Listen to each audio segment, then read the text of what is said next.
മോനെ ദൈവം എത്തിച്ചതാ നമ്മുടെ മുമ്പിൽ. അവൻ പറഞ്ഞതൊക്കെ സത്യമായിരിക്കോ?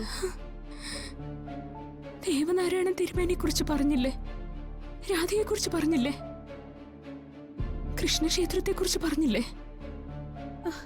പക്ഷെ അവന്റെ നാടേതാണെന്ന് ചോദിച്ചപ്പോ അവന് ഓർമ്മയില്ലല്ലോ. അത് ചിലപ്പോ അവന്റെ അസുഖത്തിന്റെ ആയിരിക്കും.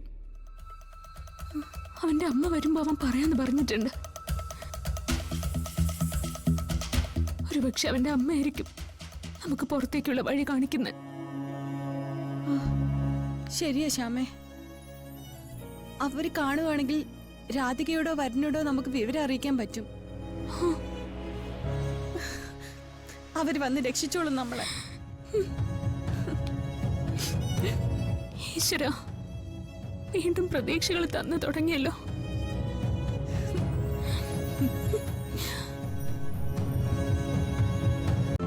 ഇന്ന് തന്നെ ഡൗൺലോഡ് ചെയ്യൂ. കാണൂ നിങ്ങളുടെ ഫേവറേറ്റ് ഷോസ്.